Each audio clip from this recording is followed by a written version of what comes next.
Hello friends, আমি অরুন্ধতী। আজকে আর একটা বাজছে, তো দুপুর একটার সময় আমি আজকে চলে এসেছি নেক্সট ব্লগে। সেটা হচ্ছে ইলিশ ভাপা করার জন্য। তো আমাদের এখানে ইউএসএতে না ইলিশ পাতুরি খেতে যদি আমাদের ইচ্ছেও করে ফ্রেন্ডস, তো আমরা এখানে ইলিশ পাতুরি খেতে পারি না, কারণ পাতুরি করার জন্য কিছু পাতা লাগে, যেমনি গলা পাতা হোক, কচু পাতা বা পদ্ম পাতা লাগে।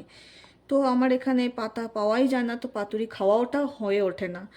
আর আমি অতটা ভালো পাতুরি করতেও সেরকম জানি না কেন পাতুরিটা আমার মা বা দিদা ঠাকুমার ওরা খুব ভালো জানে, আমার শাশুড়িও ভালো করে। তো আমি অতটা ভালো পারি না তো আমি করতে জানি যে সেটা হচ্ছে ইলিশ ভাপা। তো আজকে আমি চলে এসেছি ইলিশ ভাপা করবার জন্য। তো ইউএসএ তো আমি কী করে ইলিশ ভাপা করি, কীভাবে রান্নাটা প্রিপারেশনটা করি, সেটাই আমি তোমাদের সাথে শেয়ার করার জন্য আজকে প্রথম ইলিশ ভাপার রেসিপি নিয়ে এসেছি। তো আজকে ফ্রাইডে ইলিশ ভাপা করব। তো ইলিশ ভাপার জন্য আগে আমি নিয়ে নিয়েছি, নুন হলুদ মাখিয়ে রেখেছি মাছগুলোতে ভালো করে ধুয়ে। নুন হলুদ, অনেকেই বলে ইলিশ মাছকে নাকি বেশি ধুতে নেই, কিন্তু যেহেতু এখানে ফ্রোজেন ইলিশ, একদমই ঠিক কথা বলে যারা ইলিশ মাছ খায় এবং ইলিশ মাছ খেতে ভালোবাসে, তারা বেশি ইলিশকে ধোয় না। যেমনি কাটবার সময় ধোয়া হলো, তারপর বাড়ি এসে একবার ধুয়ে তারপর সেটাকে ধোয় না। কিন্তু আমার এখানে কিছু করার নেই ফ্রেন্ডস, এটা যেহেতু ফ্রোজেন ইলিশ, একটু করে ভালো করে যদি না ধোয়া হয় তাহলে এই মাছটা মানে কেউই খেতে পারবে না। যেহেতু ফ্রোজেন ইলিশ, আমাকে ভালো করে ধুয়ে নুন হলুদ মাখিয়ে রেখে নিয়েছি। আর এটা যেটা দেখছো হোয়াইট কালার, এটা হচ্ছে টক দই। এবার আমি এটাকে ম্যারিনেট কী করে করবো ভাপাটা করার জন্য। তো ম্যারিনেট করার জন্য নুন হলুদ আগে থেকে মাখিয়ে রেখেছি, টক দই নিয়েছি। এবার আমি যেটা দেবো সেটা হচ্ছে সামান্য মতন কাজু বাটা। এই যে এটা হচ্ছে কাজু বাটা।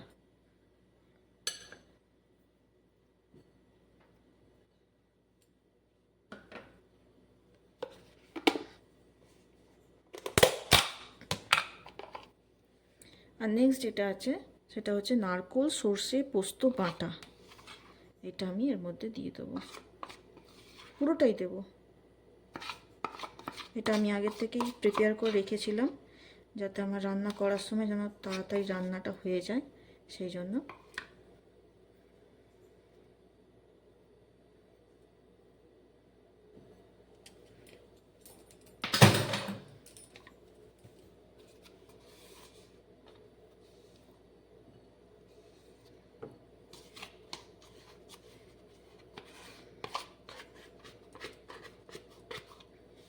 এটা আমি আগেই মিক্সারে পিষে আর কৌটোতে এখানে রেখে দিয়েছিলাম, কেন আমার বাড়িতে প্রচণ্ড আরশোলার উপদ্রব আছে। আমি যদি কৌটোয় ভরে না রাখি, বলা যায় না কৌটোর ভেতরে তারা ঢুকে যেতে পড়তে পারে।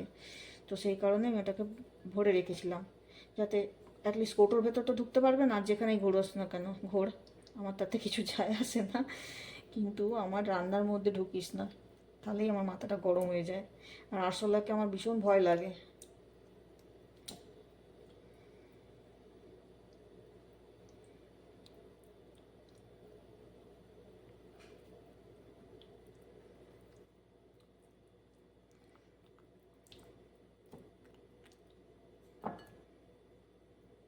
তো তোমরা এখানে যারা ব্যাচেলার্স আছো বা যারা নতুন আছো, পাতুরি এখানে খেতে পারবে না বন্ধুরা। এখানে পাতুরি খাওয়াটা খুব কঠিন আমাদের বাঙালিদের মধ্যে, যারা ইলিশ মাছ খেতে ভালোবাসে দেবমালুর মতন, তাদের জন্য সত্যি ইলিশ পাতুরিটা খাওয়া হয় না। তো ইলিশ ভাপা এরকম আমি যেরকম করে করছি রেসিপিটা, এরকম করে একবার করে দেখো আর আমাকে কমেন্ট সেকশনে লিখে বলো তোমরা আমার এই রেসিপিটা কোথা থেকে, ইউএসের কোত্থেকে দেখছো, আর কিরম লাগলো এই রেসিপিটা। তো চলো, আমি তাওয়াটাতে কিছুই নিইনি, ফ্রাই প্যানটাতে জাস্ট এটা শুকনো, এটাতে কোনো কিছুই নেই, জাস্ট একদমই, এমনকি তেলও নেই তো এবার আমি কী করবো, আগে এগুলোকে এর মধ্যে দিয়ে দেবো, মাছগুলোকে।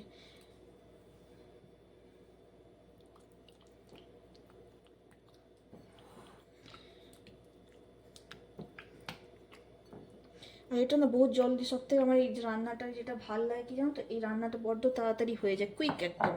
মানে একবার দেবো, এখন ঢাকা দিয়ে দাও, ব্যাস সঙ্গে সঙ্গে রান্না রেডি।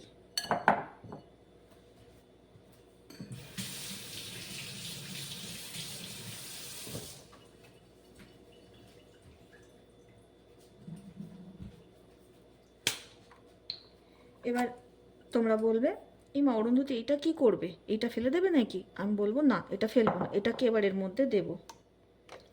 অল্প জল দিয়ে দেবো।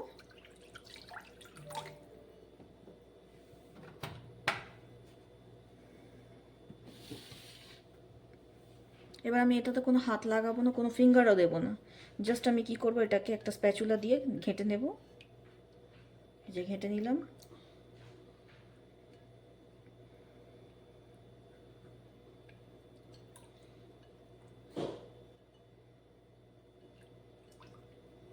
এটাতে কি হয়, তাহলে যত নুন মশলাগুলো আছে তাহলে তোমার খুব ভালো ডাইলুট হয়ে যাবে। এবার দেখো এই যে শুকনো কড়াইটা, এর মধ্যে আমি দিয়ে দেবো এটাকে পুরোটাই।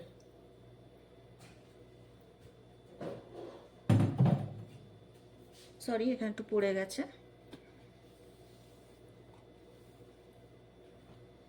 তো এটা দিয়ে দিলাম। এরপর আমি কি দেবো, দিয়ে দেবো সামান্য নুন।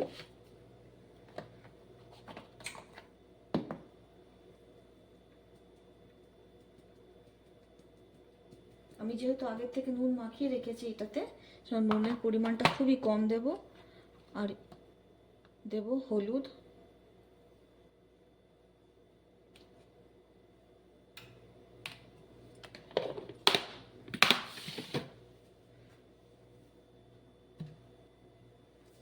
এবার আমি যেটা ইউজ করতে চেয়েছি সেটা হচ্ছে মাস্টার্ড অয়েল। তো আমি এখানে বেশি মাস্টার্ড অয়েল দেবো না, আমার আন্দাজা আছে তাই আমি চামচ ইউজ করছি না। আপনার যদি আন্দাজা না থেকে থাকেন তাহলে চামচ বা মেজারিং স্পুনের ইউজ করতে পারেন, কোনো অসুবিধা নেই।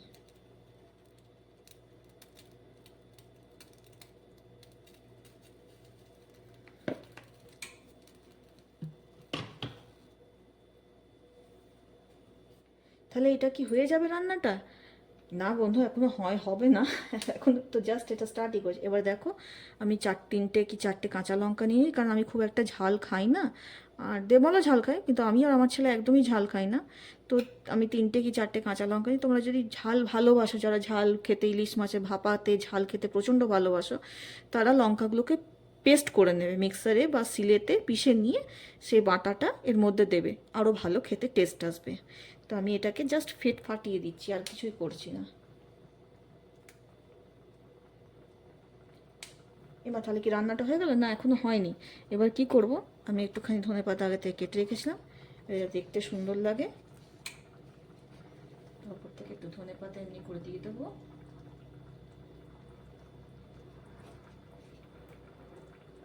যদি ইলিশেতে কেউ ধনেপাতা দেয় না, কিন্তু আমি যেটা দেখতে সুন্দর লাগে সেই জন্যই দিয়েছি। আপনারা যদি না চান ধনেপাতা দিতে তো দেওয়ার দরকার নেই, কোনো ইয়ে নেই। এবার আমি এটাকে ঢাকা দিয়ে দেবো।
ইলিশ মাছের তরকারি ভাপা হয়ে গেল।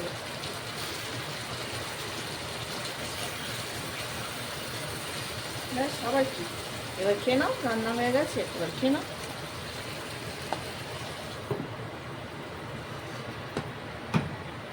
ফাইনাল লুক আমি তোমায় দেখাচ্ছি।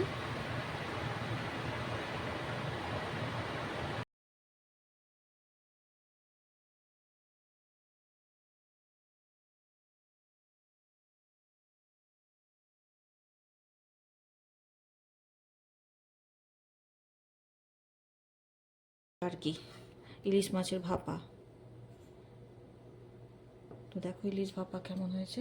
তোমরা এরকম করে বাড়িতে একবার রান্না করে খেয়ে আমাকে একবার নিশ্চয়ই করে বলো যে কেমন হয়ে লাগলো তোমাদের এরকম ইলিশ মাছের ভাপাটা।